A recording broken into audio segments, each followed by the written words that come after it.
Mount Everest reaches almost 9 kilometers into the sky. Its jagged peaks represent the absolute limit of terrestrial altitude. But this animated scale comparison reveals a different extreme. If you dropped Mount Everest into the Mariana Abyss, its highest summit would still sit completely submerged beneath 2 solid kilometers of water. At 11 kilometers down, the physical weight of that water creates a crushing force equivalent to an elephant standing on your thumb. For decades, we assumed this absolute extreme meant the environment was entirely dead. Then, deep-sea microphones resting in the pitch black captured a series of chilling, low-frequency sounds. The trench is an active, deeply hostile environment, and it is currently hiding an unresolved acoustic anomaly. To understand how anything survives down here, we have to look at the mechanics that tore this abyss open. It begins with tectonic plates colliding.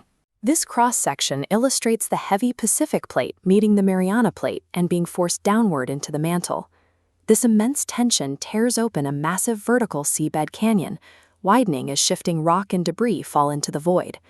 Freezing water rushes in to fill the newly fractured rock, plunging the environment into absolute darkness. The sheer volume of water sitting inside this fracture creates a physical pressure that would instantly obliterate conventional cellular structures. Between the violent geological shifting, the total lack of light, and the freezing temperatures, the existence of localized sound presents a biological and physical paradox. Yet, while the surrounding water hovers near freezing, specific patches on the trench floor are boiling. Deep-sea hydrothermal vents violently expel dark, cloudy fluid laced with toxic sulfur into the ocean. This liquid reaches temperatures of 400 degrees Celsius. It remains completely fluid only because the immense, crushing weight of the ocean above prevents it from converting into steam. This microscopic diagram models chemosynthesis. Here, specialized microbes directly consume those toxic sulfur molecules, bypassing the need for sunlight entirely to output their own cellular energy. Life adapts to an environment built for destruction by rewriting its chemical dependencies. Larger organisms feed on these microbes, actively navigating and hunting through the total darkness by producing their own bioluminescent light. Rovers have documented creatures like this translucent snailfish undulating through the deep, with its internal organs clearly visible through its skin. Despite looking completely fragile and gelatinous, its physiology perfectly stabilizes the pressure that would collapse a titanium submarine. We only know these organisms exist because we send robotic rovers, equipped with massive, specialized lighting arrays, down into the black.